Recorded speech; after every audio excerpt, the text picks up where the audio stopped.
तो आपने नड्डा जी से या मोदी जी से या अमित शाह से बात नहीं की कि भाई थोड़ा और टाइम देना चाहिए था ना, अगर भेजना ही था बैटिंग करने के लिए कुछ देते तो कि ओवर होते, बॉले खेलता, कोई रन बनाता, आखिर में भेज दिया, टाइम ही नहीं मिला बैटिंग करने का। नहीं देखिए, बोला कि नहीं बोला आपने ऐसा? ऐसा नहीं है। नहीं चुनाव आयोग पूछता है, चुनाव आयोग ने इस बात के लिए पूछा कि आप लोगों की तैयारी है, हमने कहा हमारी तैयारी है, हमने यही बहुत नहीं, मैं वो बात नहीं कर रहा, मैं बोल रहा हूँ मार्च से पहले अगर बनाना ही था चीफ मिनिस्टर तो थोड़ा तो एक साल पहले बनाते। जितने भी बाकी लोगों का चेंज हुआ उनको 1-2 साल तो मिले अपनी छाप छोड़ने की। राहुल जी, आपको तो कुछ ही दिन मिले, उसके बाद लोकसभा हो गया, फिर विधानसभा हो गया। राहुल जी, मैं आपको बताना जो दिल के अंदर है वही बताओ। हाँ, दिल के अंदर मैं एक कार्यकर्ता हूँ, कार्यकर्ता के नाते मुझे जिम्मेवारी के ऊपर बैठाया गया है। मेरी जिम्मेवारी है कि इसके ऊपर बैठ करके प्रदेश की जनता के लिए मैं काम करूं, और ऐसा नहीं है कि बैटिंग के लिए बैठाया गया।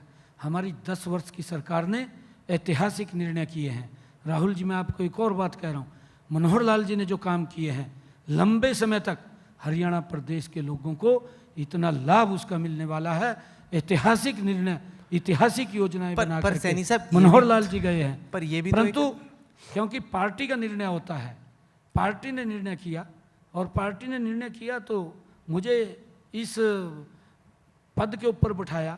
मेरी जिम्मेवारी है अब उसको आगे बढ़ाना, और मजबूती से हम आगे बढ़ा। पर सर, ये भी तो एक राजनीतिक हकीकत है कि अगर कोई सरकार या कोई मुख्यमंत्री बहुत अच्छा प्रदर्शन दे रहा हो तो उसको ऐसे बदला नहीं जाता। अब कोई जैसे योगी जी को तो बदलेंगे नहीं, जहाँ जहाँ बीजेपी को लगा उत्तराखंड में, यहाँ पर हरियाणा में कि जितना होना चाहिए वैसा नहीं हो पा रहा है, एंटी इनकम्बेंसी बिल्ड हो गई, तभी तब चीफ मिनिस्टर चेंज किया है ना। तो एक तरीके से तो आप खुद ही मान रहे हैं कि जैसा होना चाहिए था वैसा हुआ नहीं। ये राहुल जी, देख, इस बात से मैं सहमत नहीं हूँ, क्योंकि मनोहर लाल जी ने जो यहाँ काम किए हैं, अब देश में काम कर रहे हैं। हाँ। देश में भी आवश्यकता है, देश में आवश्यकता है ना, भी देश के अंदर अच्छे काम होने चाहिए, देश में भी आवश्यकता है। हमारे यहाँ पर भी काम किए हैं, उस कामों का हम आगे बढ़ा रहे हैं। पर सर, ऐसे कोई बहुत अच्छा बैटिंग कर रहा है, क्रिकेट देखिए ना, कोई बहुत अच्छी बैटिंग कर रहा है उसको थोड़ी वापस पवेलियन बुला लिया जाता है, तभी नए बैट्समैन को भेजा जाता है जब रन नहीं बन रहे हो। एक मैं आपको एक छोटा सा उदाहरण देता हूँ। कांग्रेस का हमारा 10 साल का, उनका 10 साल का हमारा, जो जिसको लेकर के कांग्रेस ने दुष्प्रचार किया, और इस दुष्प्रचार को फैलाने में वो गति से, क्योंकि झूठ होता है, ये प्रकृति का नियम भी है राहुल जी, झूठ जल्दी फैल जाता है। जब तक व्यक्ति उसको रोकने की कोशिश करता है, धुआं तभी दिखता है जब नीचे आग होती है। सर, ये भी आगे निकल जाता है। प्रकृति का ये भी नियम है कि धुआं तभी दिखता है जब नीचे आग होती है। नहीं, देखिए, ऐसा नहीं है। आग जब नीचे होती है तो धुआं नहीं ऊपर होता, जब आग नीचे होती है। जब नीचे आग नहीं होती तब धुआं ऊपर होता है। आप ये भी ध्यान करिए इस बात का। अगर नीचे आग है तो धुआं नहीं आपको दिखाई देगा ऊपर, आप देख लेना कहीं पर भी। जब नीचे आग नहीं है और वहाँ पर खाली धुआं ही है, तभी धुआं ऊपर आएगा। मैं आपको एक उदाहरण दे रहा हूँ राहुल जी, आप इस बात को नोट करिए। हमने पीपी कार्ड बनाया। पीपी कार्ड के माध्यम से कांग्रेस की सरकार के अंदर जो बुजुर्गों को सम्मान भत्ता मिलता था, सम्मान भत्ता कांग्रेस के समय के अंदर 500 रुपया मिलता था। इसने जाते जाते उसको 1000 रुपये की घोषणा की, दिया नहीं, घोषणा की, 1000 रुपये हमने दिया। आज हम बुजुर्गों को सम्मान भत्ता 3000 रुपये दे रहे हैं, और उसके अंदर लगभग ये 17 लाख के करीब में बुजुर्गों को सम्मान भत्ता देता था। बुजुर्ग अगर पेंशन बनवाने के लिए जाते थे, अगर 60 वर्ष के हो जाते थे, एक साल तक दफ्तरों के चक्कर काटते रहते थे, सेवा करनी पड़ती थी, तब जाकर के किसी बुजुर्ग की लगती थी। हमने आकर के उसको ऑनलाइन किया, पोर्टल से जोड़ा, आप थोड़ी देर के लिए पोर्टल के साथ जोड़ा, और उसको एक्टिव मोड में कर दिया हमने। ऑटोमेटिक उसकी पेंशन बनेगी, 60 साल का हो जाएगा, पेंशन बन करके आ जाएगी। मुझे खुशी है इस बात की कि जब से ये एक्टिव मोड में उसको हमने किया है तो 3,70,000 बुजुर्गों की ऑटोमेटिक पेंशन लग करके उसके घर के ऊपर गई है। किसी दफ्तर में नहीं गया, किसी अधिकारी के पास नहीं गया, किसी की सेवा नहीं की, और उसका परिणाम ये निकला। ये कांग्रेस की सरकार 10 वर्षों के अंदर 17 लाख बुजुर्गों को पेंशन देती थी।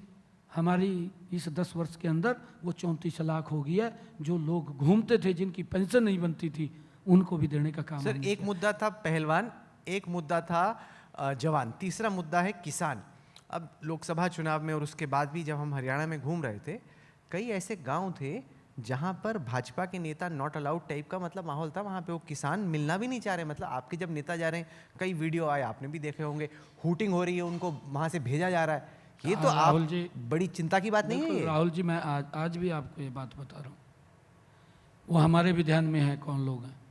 हमने जब ये निर्णय किया हमारी सरकार ने कि हम किसान की 24 फसलें एमएसपी के ऊपर तो अब आपने लिया? अभी किया। वो तो कांग्रेस के मैनिफेस्टो में था, आपने कॉपी कर लिया। ठीक है, कांग्रेस भ्रष्टाचार की सर, दलदल 10 साल में आप फंसी सरकार है। में थे, 10 देखिए साल तो राहुल आपने जी, किया नहीं, 24 किस राहुल फसलों जी, पे मैं एमएसपी? अभी 2 रोज पहले पत्रकारों ने मेरे को पूछा कि हुड्डा साहब कांग्रेस बोल रही है कि हमारा मैनिफेस्टो चोरी कर लिया। मैं कहा हमने मरना है उनका मैनिफेस्टो चोरी करके? वो भ्रष्टाचार की दलदल में फंसे हुए हैं, हम कैसे चोरी करके उनका, क्यों हम उसको लागू करेंगे? हमारा अपना संकल्प पत्र है। संकल्प पत्र हमने लोगों की, हरियाणा की 2,80,00,000 लोगों की भावनाओं को हमने उसके अंदर समाहित किया है और उसको धरातल के ऊपर उतारना वो हमारी जिम्मेवारी है। संकल्प पत्र हमारे लिए खाली संकल्प पत्र नहीं है, वो एक भगवान का रूप है और भगवान मेरे हरियाणा की जनता है और उसको पूरा करना ये हमारी पर आपने जिम्मेवारी है। जवाब नहीं दिया हम सर। उसको आपके पूरा 10 करेंगे। साल थे, मैं आपको 24 फसलों पर अगर एमएसपी देनी थी, जब सरकार चल रही थी आचार संहिता से पहले, तभी कर देते ना आप। देखिए 14 फसलें हम आचार संहिता से पहले खरीद रहे थे। हमने 14 फसलें, हमने कांग्रेस को पूछा है भाई आप कितनी फसलें खरीदते थे वो बताइए। हम 14 फसलें खरीद रहे थे, भावांतर भरपाई सब्जी की फसल की दे रहे थे।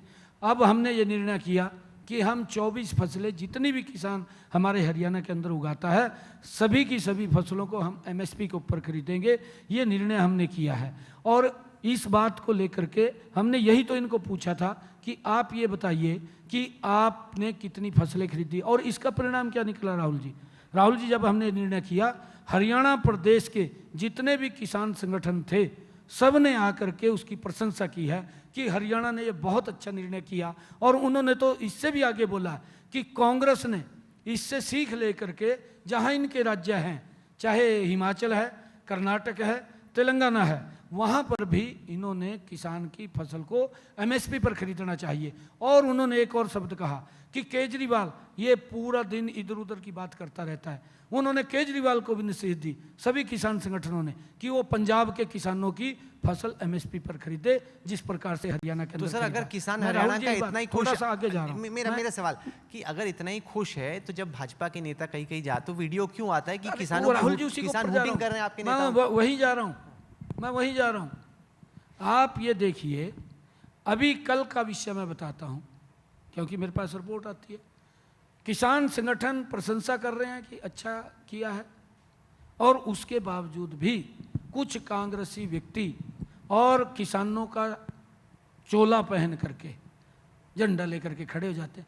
किसान संगठनों ने मना किया उनको फोन करके कहा भी आप गलत कर रहे हैं, आप किसी को इस इलेक्शन के अंदर नहीं रोक सकते। परंतु हमें भी तो मालूम है ना कि वो लोग कौन है कौन नहीं। कौन लोग हैं? मैंने कहा कांग्रेसी हैं, किसान नहीं है वो। अरे किसानों का चोला पहन करके आ रहे हैं। किसान संगठनों ने मना किया कि भाई इन्होंने अच्छा काम किया, आप ये काम मत करिए। किसान संगठनों ने मना किया है, फोन करके कहा है उनको, उसके बावजूद भी सड़क के ऊपर। हरियाणा के किसान पूछ रहे हैं, कोर्ट्स भी पूछ रहे हैं कि शंभू बॉर्डर में आपने क्यों रोका? ये हुड्डा साहब को पूछना कौन है? हुड्डा साहब को यह भी मालूम है कि हमने जो भर्तियां की हैं, भर्ती रोको गैंग खड़ा किया इसने। किसका है वो? Jairam Ramesh chief election commission के पास चला जाता है और ये बात जाकर के एप्लीकेशन दे करके आता है जयराम रमेश कि हरियाणा के अंदर रिजल्ट निकाल रहे हैं, उसको पर रोक लगाया जाए। ये युवाओं के विरोधी हैं, ये किसी भी युवा को ये देखना नहीं चाहते, ये पर्ची खर्ची के आधार के ऊपर नौकरी देना चाहते हैं। अभी जो ये झूठ का पुलिंदा लेकर के आए हैं, इनके विधायक की एक प्रतिक्रिया आई। क्या प्रतिक्रिया आई? कि हुड्डा साहब ने कहा है कि 2 लाख नौकरी देंगे, मेरा हिस्सा 2000 का है, मेरे हिस्से में 2000 आएंगी। क्या भ्रष्टाचार के आधार पर नौकरी देना चाहते हैं? क्या आपको लगता क्या है युवा जो मेहनत कर रहा है उसकी मेहनत को कुचलना चाहते हैं? उसके माँ बाप के अरमान को तोड़ना चाहते हैं?